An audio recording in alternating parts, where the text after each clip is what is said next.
Helena voltou da escola tagarela e cheia de novidades. Com suas Maria Chiquinhas crespas, pipocava em torno da sua mãe, que ainda preparava o almoço e quase não dava conta dos assuntos da pequena e dos afazeres nas panelas.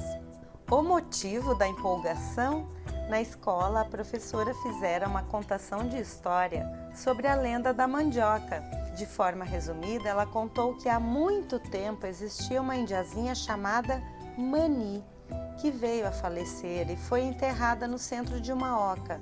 Sua família chorava muito e naquele local cheio de lágrimas nasceu uma planta que deram o nome de manioca. Mani em homenagem à criança e oca em função do local onde ela foi sepultada e nasceu a planta. E com o tempo, a raiz de casca marrom ficou conhecida como mandioca.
Eu acho muito importante porque alguém contando isso preserva um pouco a história. Pouca gente tem consciência ainda do que é isso.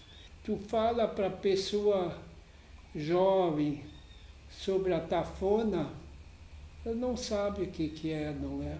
Então é importante para o município esse resgate da memória das atafonas, porque o processo de desenvolvimento da cidade também vai atravessando muitas das permanências que a gente acaba perdendo pelo caminho. Então as atafonas é o espaço físico onde se produzia a farinha de mandioca. De diferentes formas, em alguns lugares elas eram com um moinho muito mais desenvolvido tecnologicamente falando, né, com roda d'água, mas na maioria dos casos elas eram unidades familiares onde se fazia todo o processo, inclusive de construção das atafonas de uma forma muito artesanal e com movimento ou braçal ou então com o uso do gado bovino para fazer o movimento então das pedras para produzir a farinha, o polvilho e tantos outros derivados que a mandioca possibilita. Bom, a história das tafonas começa em toda a região onde tem ocupação portuguesa, aqui no Rio Grande do Sul. Portão teve todas as suas terras distribuídas em formato de sesmaria. Em 1755 já há registro de ocupação na região do antigo município de São Sebastião do Caí, do qual Portão fez parte até 1963. E toda a região sul era ocupada por povos indígenas que tinham como base alimentar e de sobrevivência a forma artesanal de transformar a mandioca ou aipim em alimento, né? Farinhas, féculas, farelo. E essa vai ser a base da alimentação para as famílias que vão ocupar na região do Vale dos Sinos, onde está o município de Portão. Então, essas famílias portuguesas vão aprender a manusear e vão transformar então de um feitio, de um saber fazer artesanal para uma manufatura. E a manufatura é que vai ser a primeira base econômica do município de Portão. É até interessante a gente imaginar que a farinha de mandioca possa ter sido a primeira grande economia de um município, mas é justamente essa manufatura que possibilita aquele excedente de produção. Ele vai permitir o comércio, que viabiliza o desenvolvimento econômico, porque normalmente as famílias elas viviam num formato de subsistência, que é produzir para alimentação, para a sobrevivência da família. Mas com esse excedente, com essa produção a mais, possibilitou o comércio e vai possibilitar ter o acúmulo de riqueza a partir da produção da farinha de mandioca. Eu lembro de uma época que eu comecei algumas pesquisas no município de Portão e me causava uma certa estranheza que uma região que até então eu entendia que era de colonização alemã, como que produziam tanta farinha, essa produção, como acontecia, porque a região onde hoje Portão está, não necessariamente o limite político de Portão, mas a região chegou a ter cerca de 80, 70 e tantas atafonas. Isso é um potencial muito grande de produção.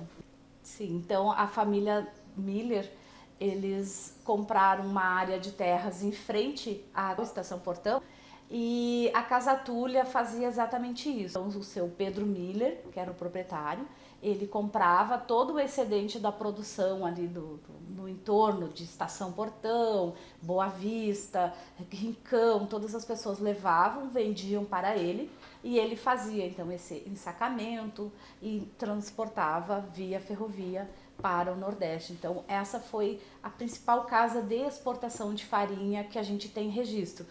O Nordeste vai ter períodos de secas cíclicas, ali de tempos em tempos tem períodos de secas e a produção lá reduzia muito. Então a Portão vai ter uma produção muito importante, porque inclusive o solo tem essa característica bastante ácido e que permite a produção de aipim, mandioca. É interessante a gente imaginar que é um alimento lá tão tradicional dos povos originários, ele serviu de base para a sobrevivência inicialmente dos portugueses, negros que chegam, e depois ele vai ser amplamente utilizado pelos imigrantes germânicos. Na Alemanha já tinha uma produção tecnológica de instrumentos e todo um aparato de produção. São famílias mais urbanizadas que chegam aqui e eles vão então aplicar todo o seu conhecimento técnico para desenvolver o que já existia aqui, conhecimentos. Então é o aperfeiçoamento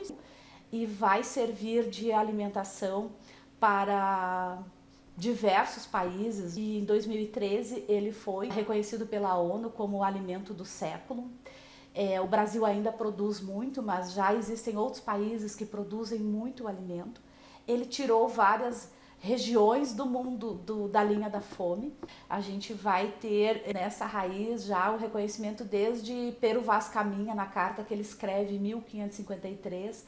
Ele já coloca a surpresa dele pela existência de um alimento tão amplamente utilizado pelos indígenas. Se impressiona também com a saúde do indígena, com a tonicidade dos indígenas, que são pessoas que têm um vigor, uma capacidade física muito forte. Ele vai entender a importância desse alimento. E esse alimento, nesse processo de colonização, a mandioca vai sendo levada para outras regiões do mundo, porque as atafonas, elas não eram só espaço de produção.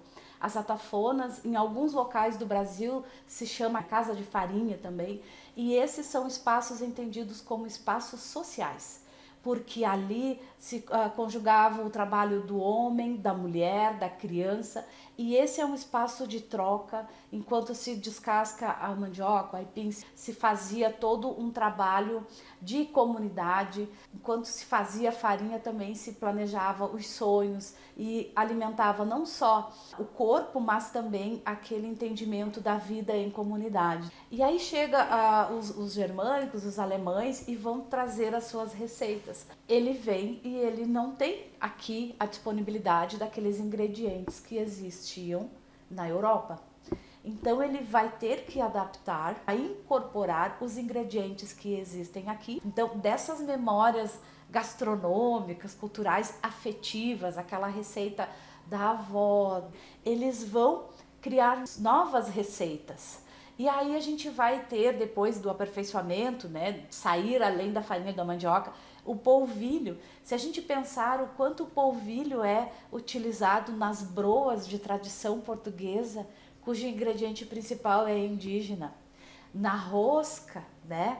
No pão de queijo. O sagu, que a gente tanto diz que ele é de tradição italiana, o sagu é feito de mandioca, de aipim. Ele é uma adaptação de um creme que se fazia à base de vinhos para bailes e para ocasiões nobres. Não era a população que emigrou da Europa que consumia esses alimentos, mas o imigrante, ele quer também construir uma vida melhor aqui nos trópicos. E disso tudo se cria o que é o Brasil, o que é o Rio Grande do Sul hoje, um território multicultural. Essa riqueza que a gente precisa entender, essa multiplicidade de saberes, de fazeres, de adaptações, de coexistências, porque nenhum grupo, nem indígenas, negros, portugueses, germânicos, italianos, eles não viviam isolados, eles coexistiram no seu tempo, nas suas contemporaneidades, e isso é o Brasil.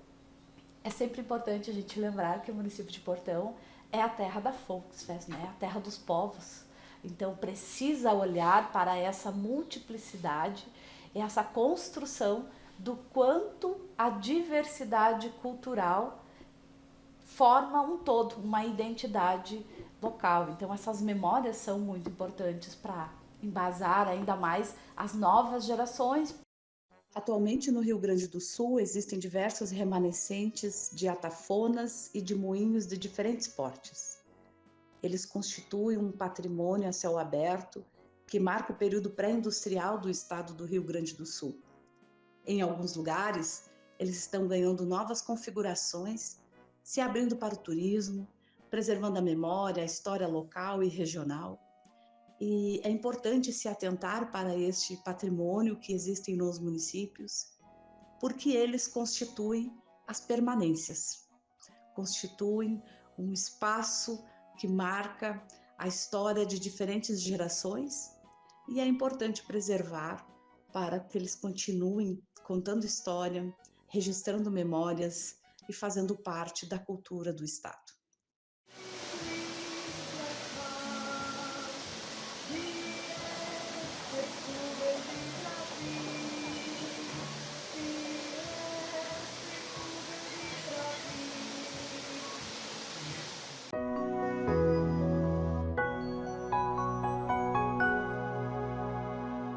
Porque eu tinha 6 anos daí, não é? Mas me lembro das coisas principais. Meu pai era o Arthur. E essa tafona eles herdaram do pai deles. Então era o meu pai, o tio Oscar, a tia Idalina, o tio Teobaldo e o tio Osvaldo. Os 4 tocavam essa tafona. Cada um tinha a sua função. A principal era trazer a mandioca da lavoura, o outro era de prensar a massa, outro era de secar a farinha. E um detalhe também, a mandioca ficava para 2 anos. Ela era plantada, no primeiro ano era tudo limpo de novo, no verão, e depois que era colhida, porque quanto mais velha ela tinha mais amido, ela era melhor para produzir a farinha, viu? E tinha 2 rodas com êmbolos. Aquele êmbolo, o cavalo ia sempre rodeando, tinha boi e a cavalo. O boi normalmente ele tem mais força para puxar assim, viu? E aquilo era uma rodinha lá dentro com serrinhas, tinha umas serrinhas desse comprimento com dentro, uma do lado da outra, aquilo rodeava e moía tudo, não é? Aquilo era um galpão grande, onde tinha as diversas partes. Logo na entrada era a recepção. Ali era descarregada a mandioca, ela era de noite até não sei que horas, e de madrugada eles iam lá e raspavam, raiz por raiz, viu? Era tudo muito bem limpinho. E daí ela ia para a moenda para triturar ela. Daí já ia naquela primeira roda, aquela polia grande, que depois diminuiu para moenda, para uma polia assim, para dar muita rotação. E ali o meu pai, o meu tio Teobaldo, eles botavam as raízes, ela moía e caía, e daí ia para a prensa para tirar aquela água tóxica. Isso já era o meio caminho andado para a secagem. Daí davam uns bolos assim, tirado ali, e daí ia para outra moenda, onde desfazia aquilo tudo, e dali ia para o secador da farinha, viu? O meu tio cuidava, de vez em quando ele tinha lá um dispositivo, ele abriu, olhava se a farinha estava boa. O galpão depois tinha, se chamava de tulha, para guardar a farinha. Naquela massa também retirava polvilho disso, não é? E daí, coisa boa, aquelas roscas boas, e aquela farinha quentinha, era a época da laranja umbigo, se pegava uma laranja, descascava e botava aquela farinha por cima. Aquilo era tão gostoso, não é? Eles levavam ela tudo com carreta de boi. Aqui no armazém, onde hoje é o futebol, não é? Ainda. Ali eles levavam e ali ela era embarcada, não é? Eram os homens, os empregados, as mulheres, todo mundo pegava junto, viu? As mulheres sofriam muito porque elas tinham que fazer isso, tinham que fazer a comida.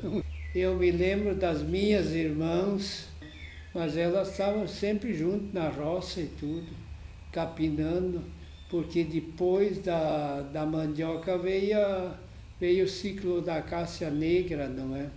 E daí era muito trabalho, mas era um trabalho diferente, viu? Onde tinha que fazer as mudinhas, tudo, mas era bem diferente.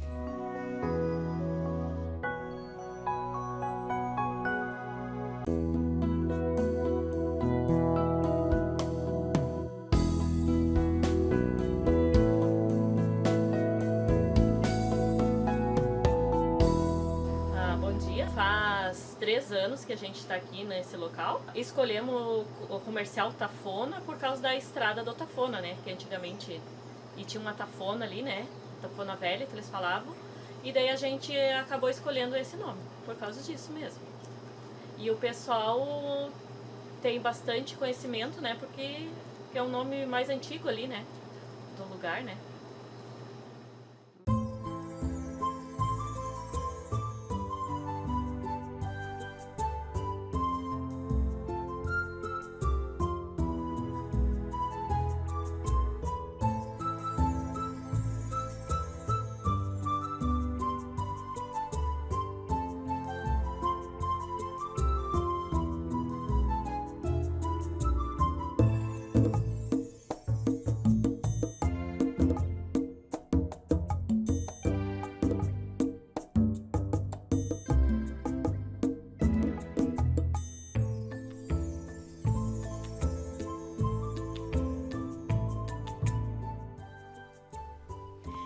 Esta terra que pisamos hoje é a mesma que já abrigou muitas tafonas no início da formação da cidade de Portão. Olhando assim, até parece farelinho de farinha de mandioca. E isso é o que fizemos hoje. Contamos apenas um farelo, uma pequena parte desta história das tafonas de Portão, que foi tão importante na formação desta cidade e que deve ficar na memória dos portonenses.